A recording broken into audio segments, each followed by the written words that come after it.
Guys, welcome back students.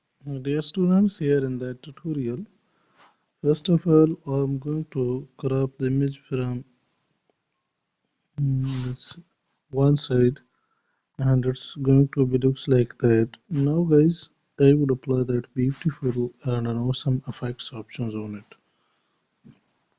it. First of all, we try these simple effect options on the picture like these ones, and you could watch that how these effects options are going to work on it.